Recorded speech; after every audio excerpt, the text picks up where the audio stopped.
The Grand Hall of the Galactic Council sparkled like a field of stars, its crystalline walls reflecting the soft blue light from the ancient chandeliers floating above. High Chancellor Quebec stood at the central podium, their iridescent scales shifting from deep purple to concerned amber as they addressed the emergency session. Representatives from over 300 stellar nations filled the chamber, their quiet murmurs falling silent as the first images appeared on the massive holographic display. Esteemed members of the council, Quebec began, their translator rendering their clicks and whistles into standard galactic common. What you are about to witness requires your complete attention. The High Chancellor's inner eyelids flickered rapidly, a sign of distress that many species had learned to recognize over the centuries of diplomatic relations. The hologram shifted to display a battle recording from the outer reaches of the Valaxian system. A massive Arxos dreadnought, nearly 5 kilometers in length, moved ponderously through space, its weapon ports glowing with charged energy. By all tactical analyses, the ship should have easily overwhelmed the smaller Valaxian vessels opposing it. Instead, the audience watched in fascination as the smaller ships executed a series of precise maneuvers that no strategic AI had ever predicted or proposed. These tactics, Quebec continued, emerged 3 stellar cycles ago. The Valaxian Defense Force, previously considered a minor power, began displaying unprecedented strategic innovations. Our analysts discovered the source. The hologram zoomed in on a small command vessel, highlighting the life sign readings. Humans. The chamber erupted in confused discussions. Humans were newcomers to the galactic stage, barely 50 years into their interstellar age. Their technology was considered modest, their military capabilities limited to their solar system and a handful of colonies. Yet here they were, transforming the nature of space combat. We have confirmed that 10 human military advisors, just 10, have completely altered the balance of power in the Valaxian-Arxos conflict. Their strategies defy conventional logic, yet they consistently succeed. Quebec manipulated the controls, showing more battles. Small ships using stellar phenomena as cover, coordinated attacks that seemed chaotic until the moment of victory, and communication patterns that no encryption team could decipher. Ambassador Trell of the Mercenary Regulatory Commission rose to speak, their crystalline form catching the light. High Chancellor, surely you're not suggesting that 10 individuals from a developing species could impact a conflict of this scale? That is precisely what the evidence shows. Quebec replied, their scales now shifting to a deep blue of certainty. More concerning is that this is not an isolated incident. We have detected human military advisors appearing in conflicts across 3 sectors. In every case, their presence correlates with unexpected strategic developments. And Quebec paused, their inner eyelids flickering again, and the apparent support of populations we would consider the disadvantaged party. The hologram displayed a series of statistics, showing victory ratios and tactical analyses. The patterns were undeniable. Where humans appeared, conventional military doctrine failed.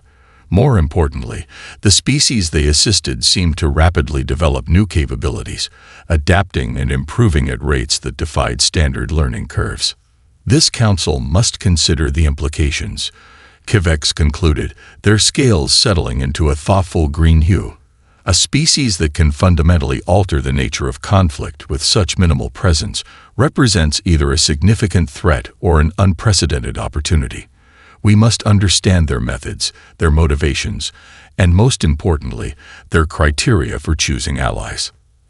As the council chambers filled with urgent discussions, Quebec activated one final hologram.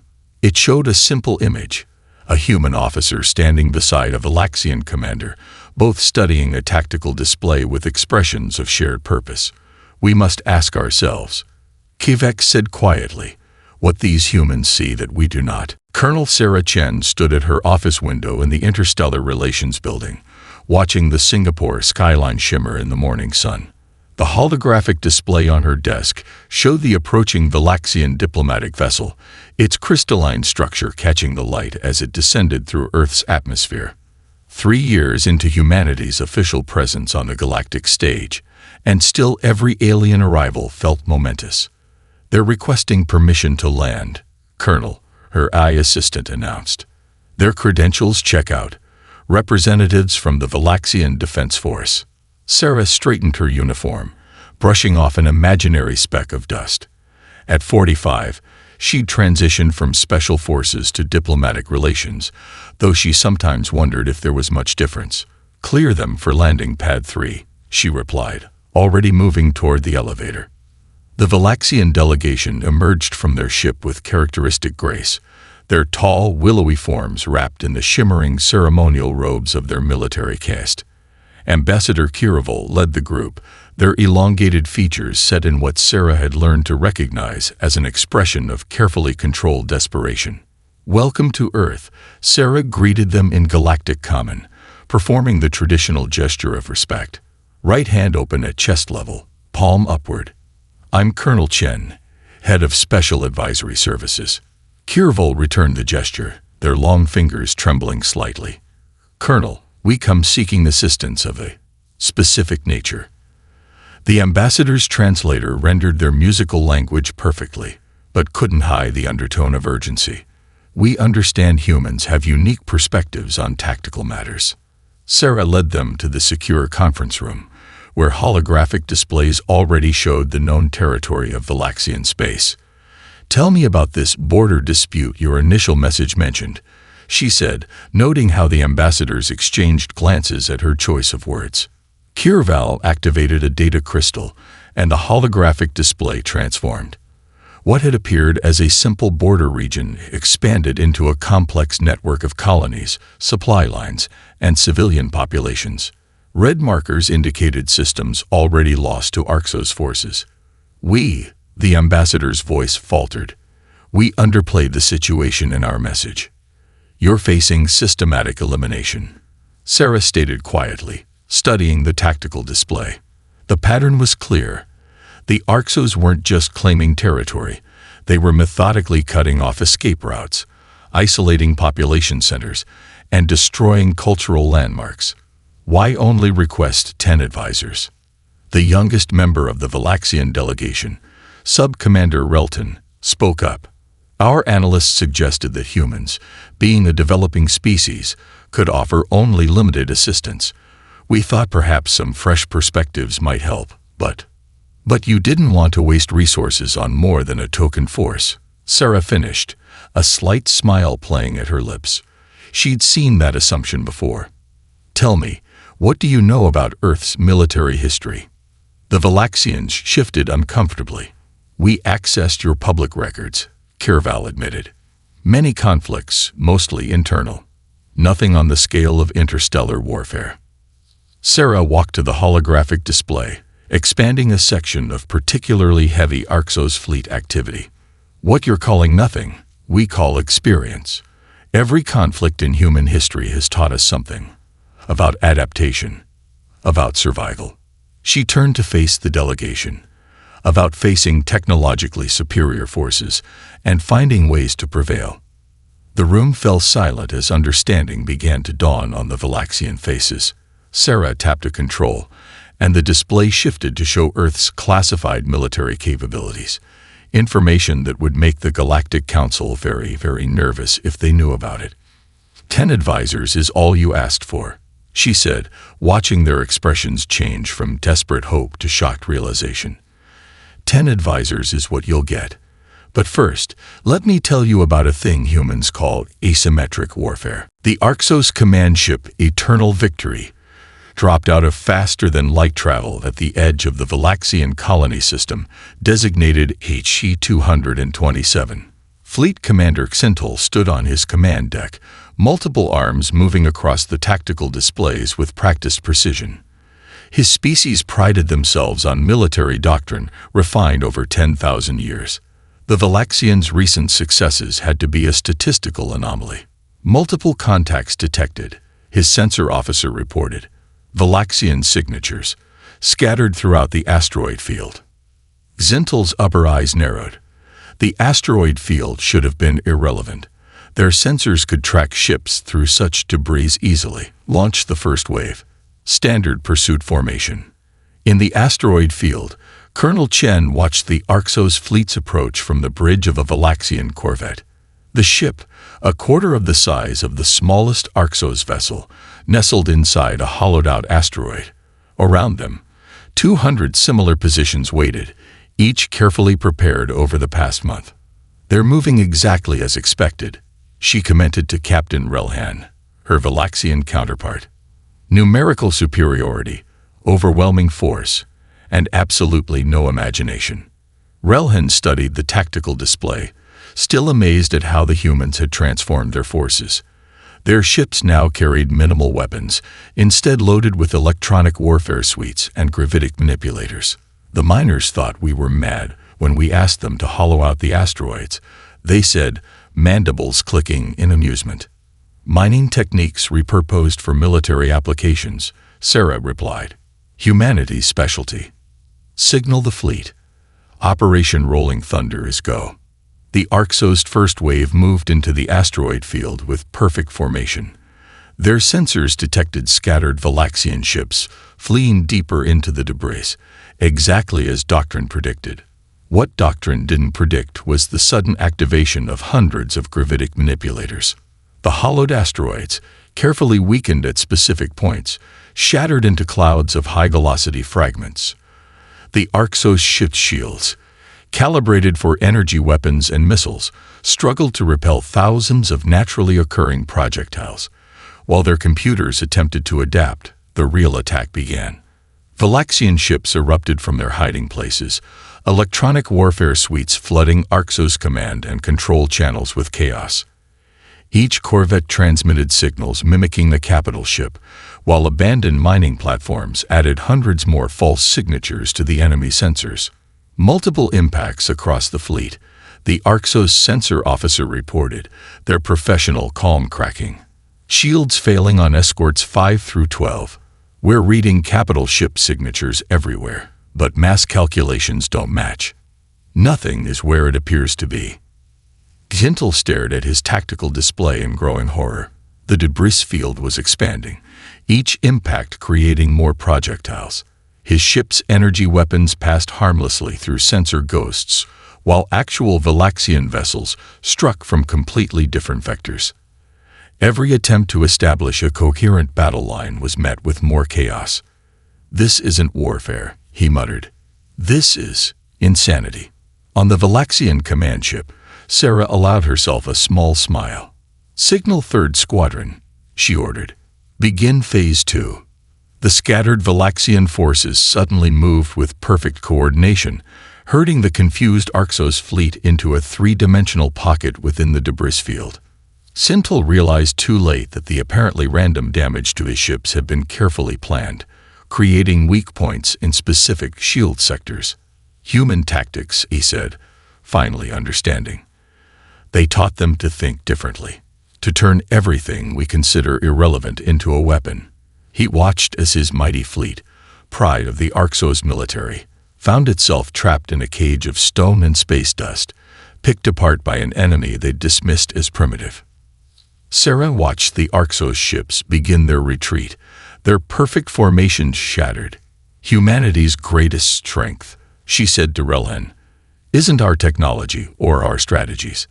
It's our ability to look at the impossible and ask, what if we try it anyway?" The Galactic Information Network's primary hub on Centauri Prime lit up with unprecedented activity. Sarah Chen stood before a bank of holographic screens, each showing different news feeds from across known space. Behind her, a team of Valaxian communication specialists worked with 2 of her human colleagues, coordinating their most ambitious operation yet. "The Arxos have controlled the narrative for too long," Sarah said, addressing the gathered team. "They've painted this as a simple border dispute, hiding their actions from the wider galaxy. Today, that changes." On the main screen, footage from the recent asteroid field battle played, but not from tactical sensors. The images came from civilian mining vessels, transport ships, and even personal devices. They showed Arxos warships attacking civilian targets, refugee convoys being scattered, and cultural sites being reduced to rubble. "Humans taught us about warfare," Captain Rellan said, watching the feeds. But this is different. They gestured at the growing number of responses flooding in from neutral systems. Sarah nodded. In human history, we learned that winning battles isn't always enough. The story of the conflict, the truth of what's happening, that can be more powerful than any weapon. The doors slid open, and Ambassador Kirival rushed in, their ceremonial robes disheveled. The Arxos are demanding we cease transmission. They claim we're violating communication protocols by broadcasting on these frequencies. Good, Sarah replied, surprising the ambassador. Their reaction proves these transmissions hurt them more than any military defeat. Tell me, what do your people call the crystalline monuments they destroyed on Valaxian Prime? The memory spires, Kirival answered, their voice softening. They contained artistic recordings of our history, our culture, stretching back thousands of years. Sarah turned to the communication team. Show them. Show the galaxy what was lost. The screens filled with before and after images of the memory spires, their crystalline beauty contrasted with fields of shattered fragments. Every species in the galaxy has something like this, something they consider sacred. Make them see themselves in your loss. The response was immediate. Artistic communities across 12 sectors began sharing images of their own cultural monuments, drawing parallels with the Valaxian losses. Trade guilds, originally neutral in the conflict, started questioning their contracts with the Arxos Confederation. They're calling an emergency session of the Galactic Council, one of the human communications officers reported, looking up from his display. The Arxos representative is demanding time to present their perspective. Sarah smiled. They're playing our game now, trying to counter our narrative. But they don't understand. We're not spreading propaganda. We're simply showing the truth they try to hide. The next few hours proved her right. Every Arxos attempt to justify their actions was met with more evidence. Refugee testimonies, trade records showing systematic resource theft, and environmental data revealing deliberate ecosystem destruction on occupied worlds. I don't understand, Relhen admitted, watching public opinion shift across the galactic feeds. We had this evidence before. Why is it different now? Context, Sarah explained. Humans learned that facts alone don't change minds. You have to help people feel the story, understand its meaning in terms they recognize. The Arxos saw you as resources to be claimed. We helped the galaxy see you as people to be protected. On the main screen, representatives from 30 previously neutral systems announced trade sanctions against the Arxos Confederation.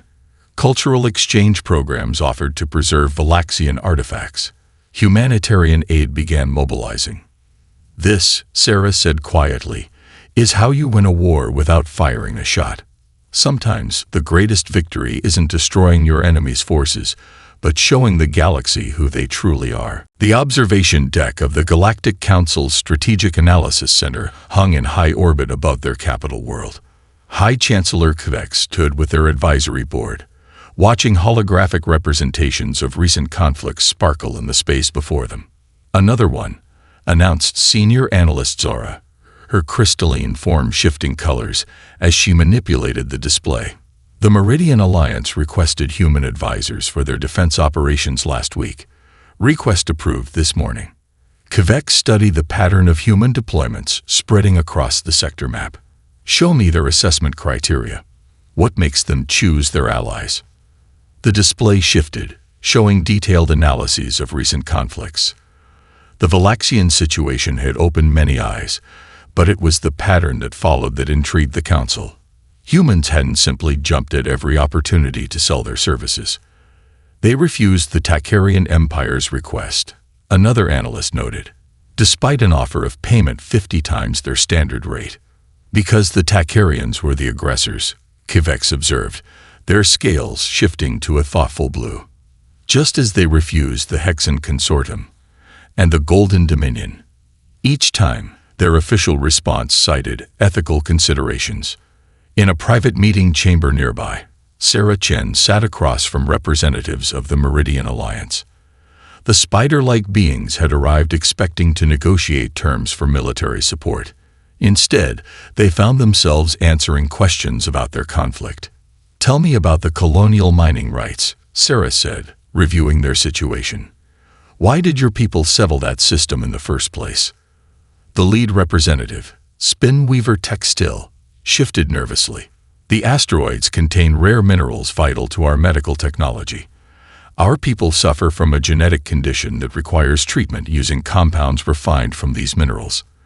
The corporate hegemony claims the resources for industrial use." Sarah nodded, making notes. Behind her, holographic displays showed casualty reports, resource analyses, and settlement patterns, and the original inhabitants of the system. "We established research stations first," Textil explained, mandibles clicking with pride. "When we discovered the indigenous species on the fourth planet, we initiated cultural exchange programs. They've been our allies for 3 generations now." On the council observation deck, the analysts continued their review. "The humans have created evaluation protocols," Zara reported. "Before accepting any contract, they assess economic factors, cultural impact, civilian casualties, historical context. They're not just choosing sides." Kivex realized, their scales rippling with sudden understanding. "They're teaching the galaxy how to evaluate conflicts objectively. Every approval or rejection comes with detailed reasoning, setting precedents for future disputes." The display showed the results. Civilizations seeking human support had begun changing their behavior, modifying their military doctrines and diplomatic approaches. The mere possibility of human involvement was affecting how conflicts developed. Back in the meeting chamber, Sarah reached her decision. "The Meridian Alliance's request is approved," she announced. "We'll begin strategic advisory operations next week." She watched relief flood through the representative's posture. "However, we have some suggestions regarding the indigenous population's involvement in resource management." Textil's sensor clusters brightened. "Suggestions. Humans have learned that lasting peace often requires more than military solutions," Sarah explained. "We found that shared economic interests, cultural understanding, and mutual respect form stronger bonds than any peace treaty." On the observation deck, Kivex made their final notes. "The humans aren't selling their military expertise," they concluded. "They're sharing their species' hard-won wisdom about conflict itself. Every engagement becomes a lesson, not just in tactics, but in the fundamentals of lasting peace." The display showed the latest statistics. Conflicts involving human advisors showed a 60% higher rate of peaceful resolution compared to traditional military engagements. More importantly, these solutions tended to remain stable long after the humans departed. The Arxos Supreme Commander's personal flagship emerged from hyperspace at the head of the largest fleet assembled in the sector's history. 300 capital ships, each bristling with weapons that could reduce a planet's surface to molten slag. Their target, the Valaxian homeworld.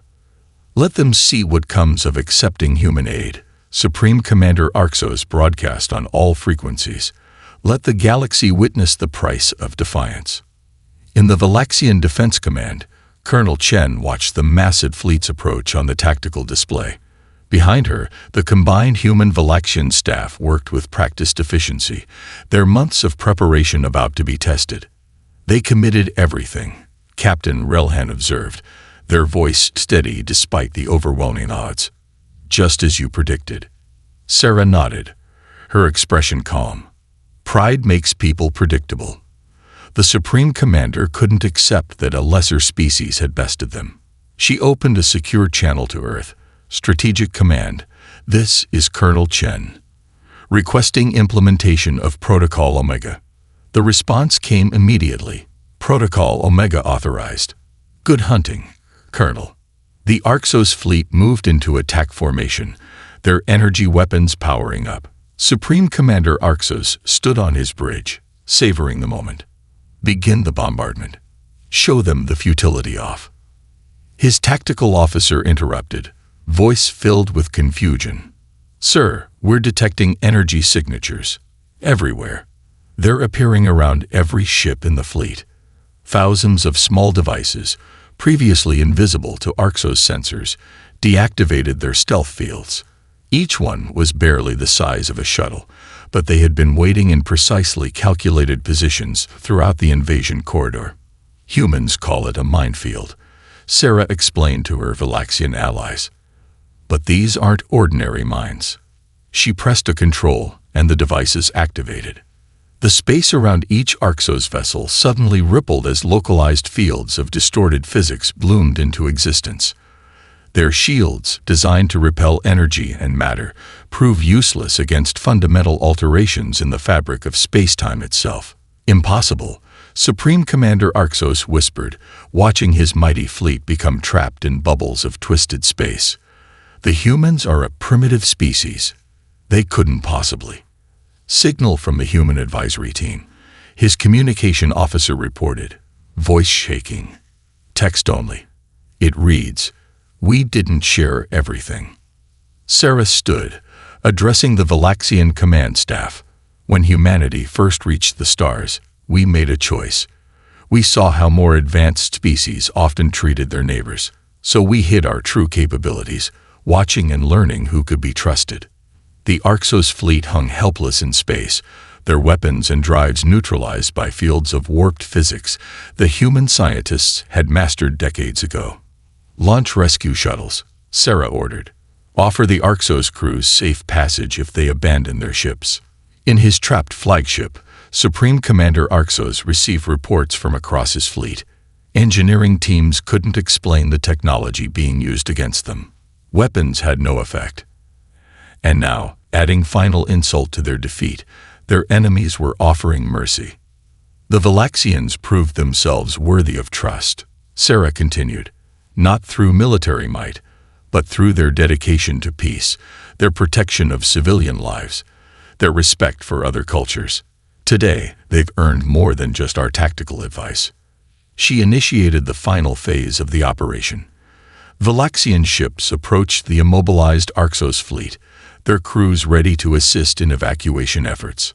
Sometimes the greatest victory isn't in destroying your enemy, but in showing them a better way forward. The Supreme Commander watched his tactical display as, one by one, his crews accepted evacuation. We never understood them at all, he realized. They weren't teaching the Valaxians how to fight. They were teaching the galaxy how to be worthy of their trust. The Grand Hall of the Galactic Council hummed with nervous energy as species from across known space gathered for an emergency session. The recent revelation of human technological capabilities had sent shockwaves through galactic society. At the center of attention stood High Chancellor Kvex and Colonel Sarah Chen, an unlikely pair representing a turning point in interstellar relations. "The Council recognizes Earth's representative," Kvex announced, their scales shifting through patterns of diplomatic neutrality. The assembled delegates fell silent, their attention fixed on the human officer who had helped reshape the balance of power. Sarah took her place at the speaker's podium, her presence somehow filling the vast chamber despite her species' relatively small stature. "Honorable representatives," she began, "I understand you have questions about Earth's capabilities and intentions." Questions. The Arxos delegate rose, their ceremonial armor unable to hide their agitation. "Your species concealed technology that could have revolutionized travel, medicine, energy production. You had a responsibility to share such advances." A soft murmur of agreement rippled through the chamber. Sarah waited for it to subside before responding. "Did we? Look at how advanced technology has been used in this sector alone. The Arxos Confederation used their superior ships to intimidate and destroy. The corporate hegemony used advanced mining techniques to strip entire worlds bare." She gestured to the historical display floating above the chamber. Humanity learned its own harsh lessons about technological advancement outpacing ethical development. When we reached the stars, we chose to wait and watch, to see who would use power wisely. The Meridian Alliance representative shifted forward, their crystalline form catching the light. The human advisory teams. They weren't just military consultants, were they? They were observers, Kvex realized aloud, their scales flickering with understanding, testing how different species would use tactical advantages, measuring responses to power. Sarah nodded. Every conflict we assisted in became a test, not of military might, but of ethical judgment. Would you protect civilians when it cost you tactical advantages? Would you show mercy to defeated enemies? Would you value culture and knowledge over temporary strategic gains? The chamber erupted in discussions as representatives began reviewing their own species' interactions with human advisors. Patterns emerged. Those who had demonstrated ethical behavior had received increasingly sophisticated assistance, while those who had acted ruthlessly found themselves denied human support. The Valaxians, the diplomatic corps representative, mused. They passed your test. They earned our trust, Sarah corrected. They proved they would use advanced technology responsibly. Their first action after gaining access to our shield systems was to protect refugee convoys, not strike at their enemies. High Chancellor Kvex raised their upper limbs for silence. The implications are significant. Humanity has been quietly guiding galactic society toward more ethical behavior, using their military expertise as a screening tool. We offered the galaxy a choice, Sarah explained.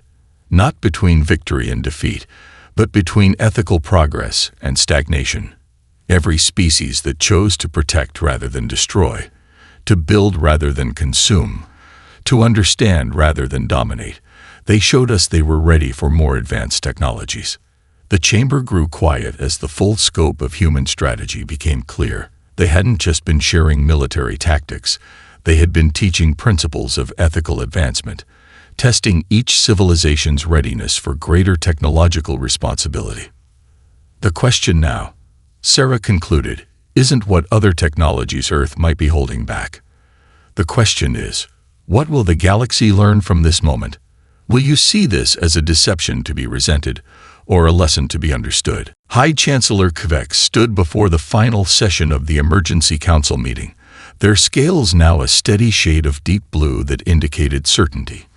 The chamber had been in continuous session for 3 days as the implications of human involvement in galactic affairs became clear. We have deliberated at length, Kvex began, about the appropriate response to Earth's revelations.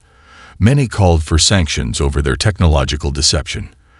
Others demanded immediate sharing of advanced human technologies as recompense. The Chancellor's inner eyelids flickered as they surveyed the assembled representatives. We will do neither. Instead, this council will issue an alert to all spacefaring civilizations, not a warning about human military capabilities, but about what seeking their aid truly means. Sarah Chen sat in the Earth observation box, watching as the council's message took shape on the giant holographic displays. Beside her, Captain Relhan of the Valaxian Defense Force read the text with growing understanding. To all civilizations who would seek human military assistance, the message began, know that their involvement comes with a price far greater than credits or resources. To invite humans into your conflict is to invite judgment of your cause. The message continued, detailing how human advisory teams had become the galaxy's unofficial arbiters of ethical conflict. Their willingness to assist had become a mark of legitimacy, their refusal a cause for other species to question their own actions. Did you plan this from the beginning? Relhan asked quietly. To become the galaxy's conscience. Sarah shook her head. We planned to protect ourselves from more advanced species who might abuse their power. Everything else. She smiled. That was just humanity doing what we do best. Turning disadvantages into strengths. The Council's alerts spread across galactic information networks, accompanied by case studies of human involvement in recent conflicts. The Valaxian resistance, now taught in military academies, demonstrated how ethical behavior could unlock access to advanced technologies. The Arxos defeat showed how even overwhelming military superiority meant nothing without moral authority. Remarkable, observed the Meridian Alliance representative, their crystalline form resonating with thoughtful frequencies.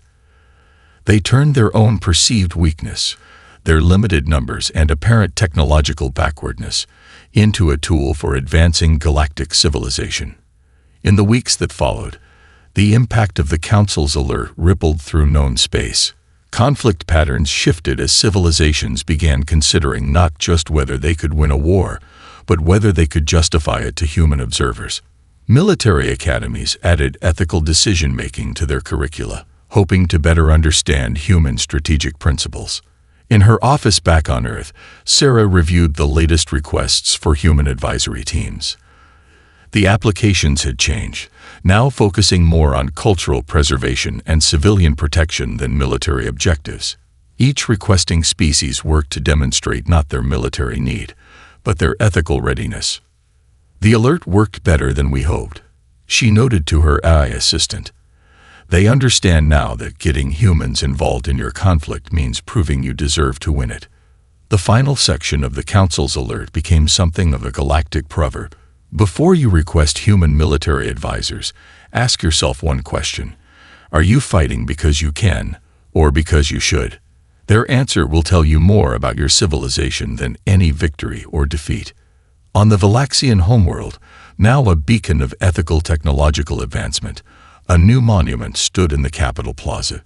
It showed a human hand and a Valaxian hand jointly raising a crystalline sphere representing knowledge and power. The inscription below read in multiple languages, "To the species who taught us that the greatest power lies not in having advanced technology, but in proving worthy of it." Sarah smiled as she approved the next round of advisory requests. Humanity had found its place in the galaxy, not through conquest or technological superiority, but by becoming something far more valuable, a mirror in which civilizations could see their true selves.